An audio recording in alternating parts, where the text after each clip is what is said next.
Little Mute is a trainee at a strict Shaolin Montessori. The Montessori has many young lads competing against each other to become the most skilled kung fu master. Little Mute is not as skilled as the other students in the Montessori. As the movie rolls in, we see the students' master teaching them how to master the weightless technique. He asks his students to fill up 2 buckets of water from the river. The students are made to wear heavy iron shoes, each weighing 5 kilograms. After filling up the bucket and wearing iron shoes, they have to move up the hill, which is a mile away. Their master tells them that once they can master this technique, they will be able to perform aerial acrobatics such as jumping from one roof to another like weightless creatures. Upon hearing the task, Little Mute starts to fill up his buckets and try to carry them up the hill. His fellows see him act and let him go first because they are so sure that he would be the last one to complete the task. Just as his fellows had predicted, Little Mute suffered to take the buckets uphill. His weighted shoes were slowing him down. In no time, Little Mute's mates had outworked him and he was the last one to climb the hill. In due course, Little Mute also drops his buckets. After dropping his buckets, he sits there without hope. The movie then cuts to a scene where we see flashbacks of Little Mute's father fighting with a robber who wore a mask. The robber was a kung fu master who brutally killed Little Mute's father.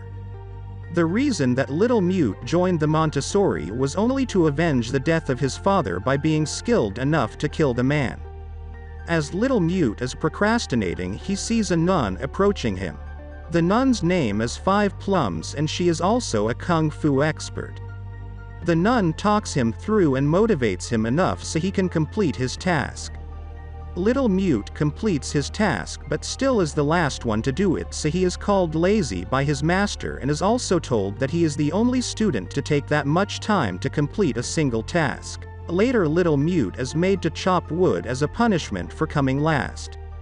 While he is chopping wood, a drunk monk comes into his sight. The drunk monk is saying things that Little Mute is paying no attention to when all of a sudden he starts talking about the secret of the Montessori. Both of them end up in a hidden chamber where only the powerful masters are allowed.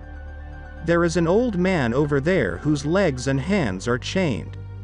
2 monks are then seen coming over there and giving the prisoner food and water. When they leave, Little Mute helps the man to eat the food, and seeing his kind gesture, the prisoner finds out that Little Mute is not one of the monk's helpers. He eats the food and asks for wine for the next time, getting ready for the final test of the Montessori to graduate from there. The task name is the wooden task, in which there are 36 wooden men placed in a narrow place. Each wooden man possesses the power of being 50 times both stronger and faster than an average man. The confident student goes in there and tries to survive but is beaten so brutally by them that 2 men have to carry him out. The master then scolds the confident student and tells all the students to not underestimate the final test. The other day, after lunch, Little Mute saves a bun and some wine for the prisoner.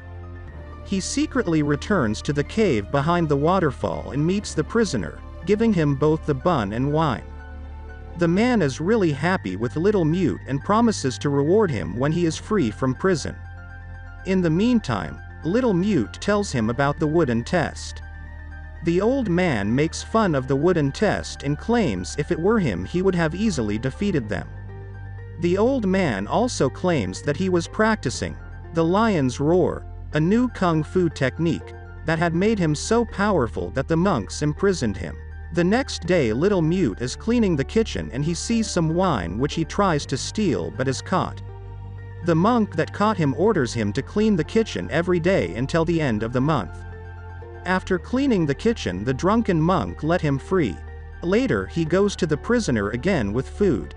Rewarding his act of kindness, the prisoner agrees to teach him kung fu. This new kung fu technique that the old man was teaching was pretty different from what the monks were teaching to the students. The old man liked to neglect the rules of Shaolin Kung Fu and always recommended ending the battle with a kill. Little Mute learned all the good principles but was hesitant in acquiring the wrong principles. He starts to train hard and acquires really powerful skills after training. One day 5 Plum was passing nearby where Little Mute was training. She observes that Little Mute is not using the usual style of Kung Fu. The style he is using is used by criminals and is dangerous. 5 Plum then goes to Little Mute and tells him that Kung Fu is only used to defend himself, but what he is learning is the opposite. 5 Plum teaches Little Mute the gliding snake style. This style is completely different from the style that he had learned from the old man. He keeps on learning both styles and uses his intellect to choose between principles. As the days pass, Little Mute keeps on training and becomes like a fighter that no one has ever seen. Little Mute then visits the old man, who tells him that he has mastered the lion's roar style and is ready for the wooden task. The prisoner gives Little Mute a little piece of paper and tells him to give it to the cashier of the Evergreen medicine shop, to which he agrees. The scene then cuts to the wooden test, where Little Mute manages to fight off every single wooden man by using the skills that his masters had taught him. He defeats the wooden men in the end and graduates after acing the test. Later, Little Mute decides to leave the Montessori, but thinks it would be a good act if he met the head monk before leaving. The head monk tells him that no one has been able to pass the test for the last several years, and later figures out that Little Mute had met the prisoner. He makes a prayer for his forgiveness to God and asks him if the old man had given anything to Little Mute. Little Mute, staying loyal to the prisoner, declines the claim that he had given him something. Little Mute goes to the cashier that the old man had told him about and gives him the piece of paper.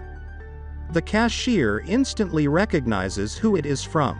The movie then cuts to a scene in which we are told about the prisoner's past. The prisoner is called Kong and is the leader of the bandits of the Green Dragon. He was imprisoned because he had killed innocent people by using his skills, not because he was a threat to the monks. In his tiny piece of paper, he had told his gang to wait for his return. In the meantime, Little Mute goes to a restaurant where the restaurant owner's daughter Orchid is being assaulted by Kang's gang members.